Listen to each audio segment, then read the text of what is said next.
We got another London game. Where's this one? Is this in Wembley? I don't know. This is the Jaguars taking on the Bears. It's in London. The annual at a Jags stadium. London game. The annual, the first of 2 Jags London games. So they're going to stick around for a week. I think they have New England. I think aren't they like contracted to Spurs Stadium, the Jags?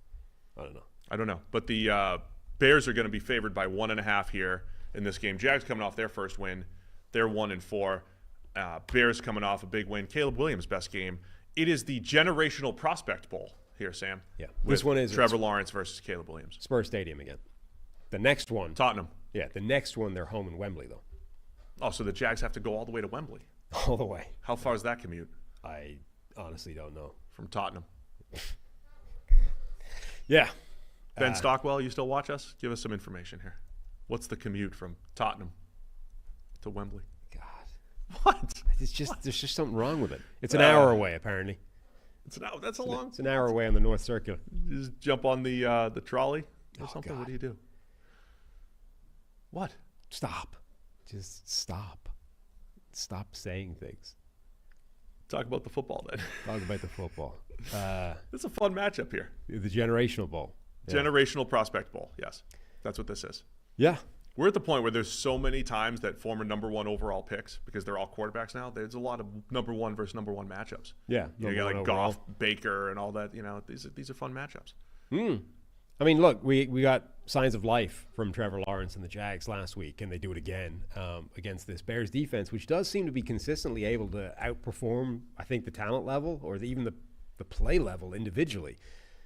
Generally speaking, if there's a disconnect between sort of the sum of the grading parts, if you like, on defense and the overall results, I think that speaks to coaching and scheme. And not all the time. Like sometimes you can just go on a run like that where, so it says one of two things, I think. When a defense is radically over or underperforming effectively the sum of all the individual grading, it either means like it screams regression to the mean, that's going to go back in the other direction at some point. It's just variance. Or when it happens for a long enough period of time, I think it's a coaching answer, right? And the gap is being bridged by scheme. And I think the Bears have been doing it for long enough now that I'm willing to say that's what's happening, that this is a good scheme and a well-coached defense that is outperforming the individual talent that it has. So it's a challenge for Trevor Lawrence to back up what he did a week ago. We hopefully are going to get to see quite a lot of Brian Thomas Jr. going up against Jalen Johnson as a one-on-one matchup. That'll be pretty fun. And then we get to see the other side of the ball. Can Caleb Williams build on what has been a steady increase and improvement every week? Against the Jags defense that's played a lot of man coverage. Yep. And so that means, Rome Odunze, DJ Moore, you got to win your one-on-ones. Which none of them really have been in man coverage this year. Yeah. DJ Moore is the only one of those Bears receivers that's got any kind of numbers against man coverage. And even he's only averaging 1.4 yards per route run against man coverage. Most of their damage has been done against zone of some description. One more thing to add to the equation here. The Bears have only won, the last time they've won a game outside of Chicago, their last road game they've won, Week 12 last year at the Minnesota Vikings, and they only won 2 all of last year, at Washington in Week 5, Minnesota in Week 12. Haven't won outside of Chicago. 3-0 at home, 0-2 on the road. Remember Tennessee? They spent over a year winning a game outside of Nashville, right? Yeah. Just something to keep an eye on. Bears being on the big road trip here for Chicago. Plus, you get the extra time zone change for the another Bears. hour. Yeah, Bears Central time. The Jags aren't dealing with that. No. Yeah, I mean, I'm looking forward to this. Caleb Williams, Trevor Lawrence. The other one, Trayvon Walker. Right, we spent so much time on the show talking about Trayvon Walker. For 2+ years, he's underwhelmed despite sack totals. This is like, understand the difference in our analysis here. Last week he had 3 sacks, but watch the plays. Those were dominant sacks. He had other dominant pass rushes. They weren't just gimme sacks. They weren't just like Tua just falls over after an RPO.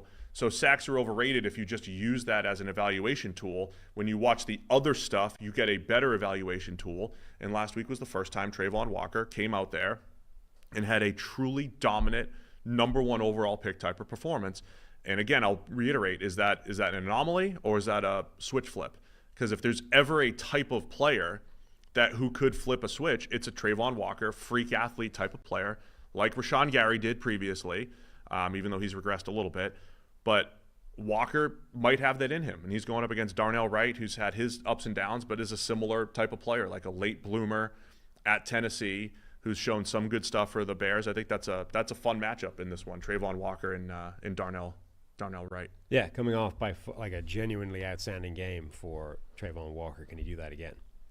I mean, and then the Jags are at this point where narrative-wise, like week to week, it's like if you blow a game. I mean, if they blew that game against the Colts, like Doug Peterson may have been a game-winning field goal away from losing his job. If they had blown that game with a 2-score lead in the fourth quarter. But that defense giving up those big plays, something to keep an eye on. So Bears favored by 1.5 here. Yeah, I'm going to buy into the Bears. I believe that they are. I believe that they're concretely heading in the right direction. I'm not convinced the Jags was anything more than a blip. All right, well, I'll take the Jags to build on that, and then Harry's going to take the Bears here. Thanks for watching all the way to the end of our video. For more great content, click here to subscribe and here to watch another video. We'll see you again soon.